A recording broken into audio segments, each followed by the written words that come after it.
Welcome back to our series Ask Dr. Paresh Doshi. This is our 8th episode. Today I am going to dwell upon a topic which patients of Parkinson's disease may not be aware, but patients who have Parkinsonian symptoms are very much aware, and they have been asking me all the time. So what is this atypical Parkinson's disease?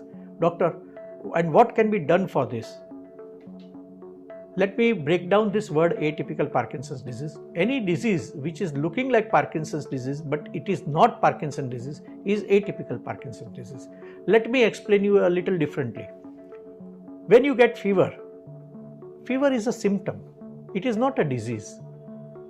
It can be because of malaria, it can be because of typhoid, it could be because of viral infection. How do you find it?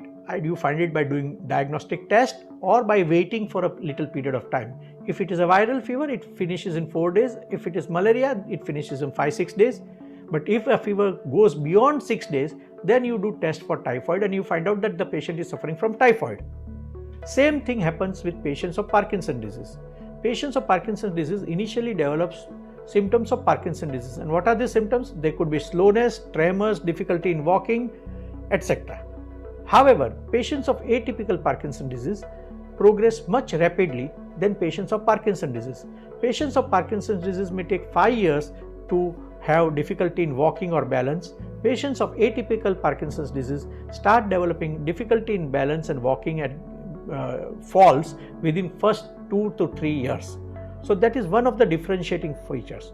Now within this atypical Parkinson's disease, there are several different disorders: multisystem atrophy, progressive supranuclear palsy, corticobasal ganglionic degeneration.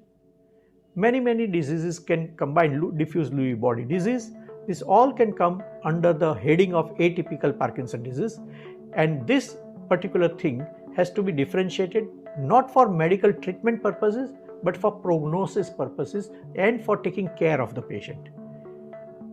So first important aspect is to differentiate typical from atypical Parkinson's disease, and then to differentiate within atypical disease different disorders. The expert clinician will be able to differentiate between multisystem atrophy, progressive supranuclear palsy. For example, multisystem atrophy patients would have emotional lability. He would laugh or cry at a slightest sensitive impulse, which normal person would not react to. Patients with progressive supranuclear palsy have fixed gaze and difficulty in swallowing and having falls very early in their disease. Corticobasal ganglionic degeneration patients develop what we call cortical myoclonus, as mild jerks of the hand. Patients with diffuse Lewy body disease have marked and strong hallucinations early in the disease. However, do not make diagnosis based on any of these comments. You should see an expert.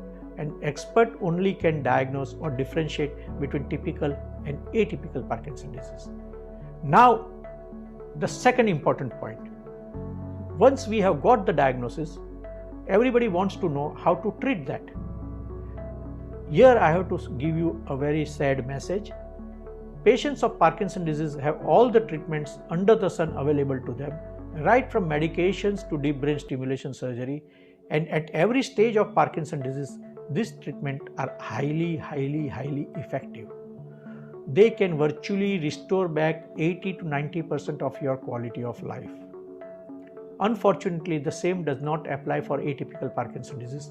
It could be any of the diseases that I mentioned, but if it is an atypical Parkinson's disease, only supportive care can be offered to the patient. What is supportive care? Looking after the patient well, making sure that he doesn't fall, helping him with swallowing issues, helping him with constipation, helping him with hallucinations, etc. etc. So I hope that I have been able to explain to you the differentiation between typical and atypical Parkinson's disease, and hope that you get some clarity about this. If you are a Parkinson's disease patient, do not worry. If it is atypical Parkinson's disease patient, get yourself diagnosed correctly so you can plan your future properly.